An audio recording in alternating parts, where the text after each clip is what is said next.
In Jesus' name, I rise above the pain. I realize in your grace my soul flies. Nos dias de Herodes, rei da Judéia, houve um sacerdote chamado Zacarias, da classe de Abias. Sua mulher, descendente de Arão, chamava-se Isabel. Ambos eram justos diante de Deus e de modo irrepreensível seguia todos os mandamentos e estatutos do Senhor. Não tinham filhos, porque Isabel era estéril e os dois eram de idade avançada.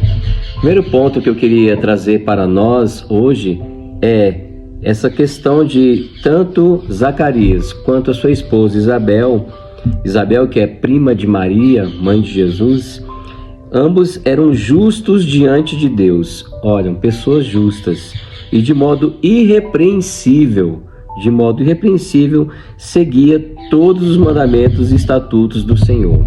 Então, o primeiro ponto que eu queria destacar são pessoas justas, são pessoas que de modo irrepreensível seguem os mandamentos de Deus. Mais na frente eu queria trazer um segundo ponto e a gente vai confrontar os dois, ok? O texto continua dizendo assim: ora, aconteceu que ao desempenhar as funções sacerdotais diante de Deus, no turno da sua classe, porque era dividida em turnos, né? Cada dia ia uma equipe, uma classe, né? Para fazer o sacrifício, né? Para oferecer o incenso a Deus no Santo dos Santos. Então, coube-lhe por sorte, conforme o costume sacerdotal, entrar no santuário do Senhor para oferecer o incenso. Toda a assembleia do povo estava fora em oração na hora do incenso. Então, Zacarias, o esposo de Isabel, ele que é sacerdote, ele é escolhido para oferecer o incenso, né? Então, é aquele que entra e fica bem próximo no altar do Santo dos Santos. Apareceu-lhe então o anjo do Senhor de pé, à direita do altar do incenso. Ao vê-lo, Zacarias perturbou-se e o temor apoderou-se dele.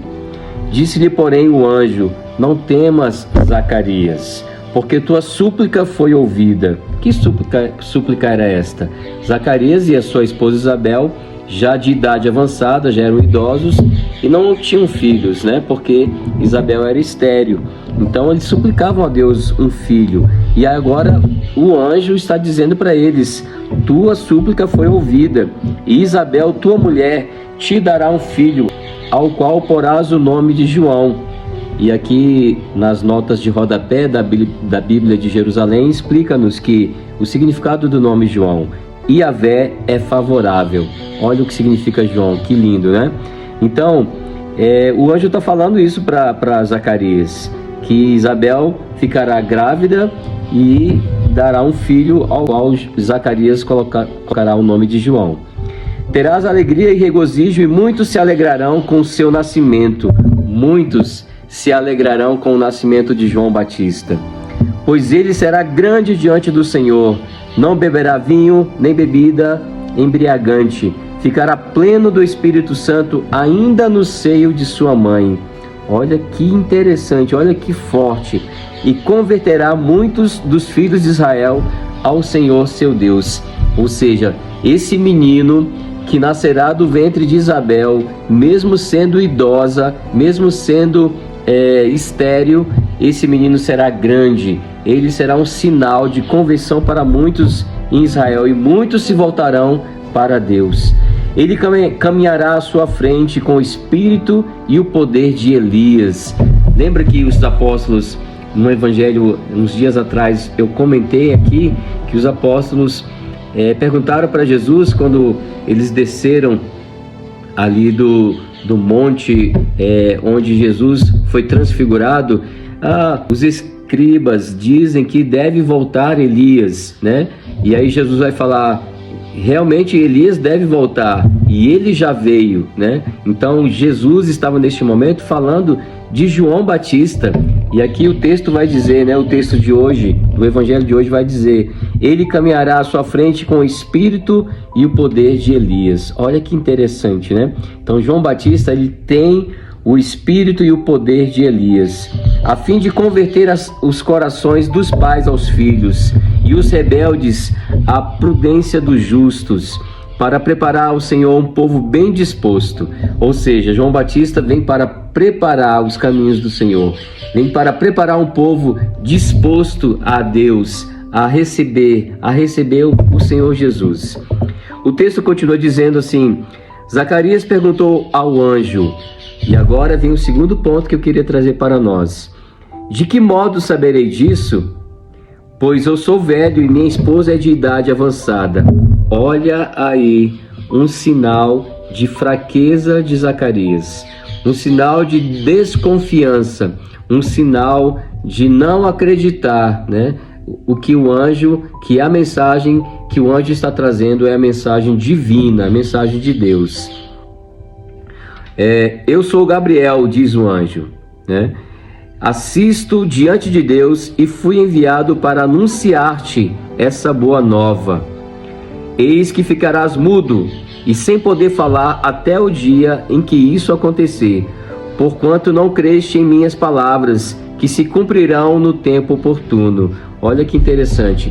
Zacarias, por ter desconfiado, por não ter acreditado, por ter lhe faltado fé nas palavras de Deus, que o anjo foi enviado para anunciar, como Zacarias não acreditou, ele pensou: como que vai acontecer isso? Eu sou de idade avançada e minha esposa é estéril. Ele não acreditou que era Deus e que o poder de Deus poderia mudar tudo. Ele teve que ficar mudo. Ficou mudo até o dia que essas coisas acontecessem.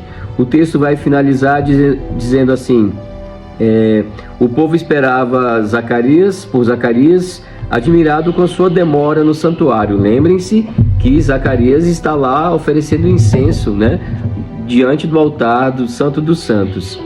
Quando saiu, não lhes podia falar e compreenderam que tivera alguma visão no santuário. Falava-lhes com sinais e permanecia mudo. Completados os dias do seu ministério, voltou para casa.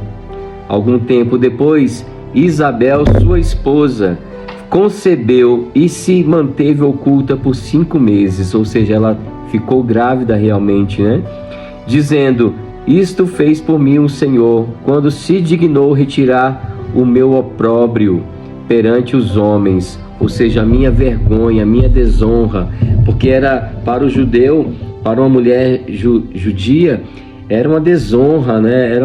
Era algo vergonhoso não ter filhos. São palavras para a nossa salvação, glória a vós, Senhor. Um texto longo, queridos irmãos, mas que tem 2 contrapontos. O primeiro: pessoas como Isabel, como Zacarias, que eram fiéis a Deus, que colocavam em prática os mandamentos de forma irrepreensível.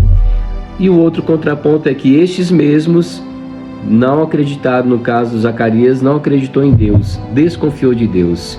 Aí eu queria colocar a minha vida, a sua vida, nossas vidas, como nós às vezes fazemos o mesmo que Zacarias.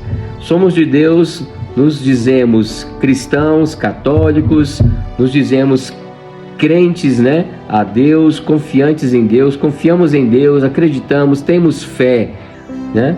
Nós falamos isso, mas na hora da prova, mas na hora de mostrar que confiem realmente em Deus, nós titubeamos, nós não acreditamos, nós ficamos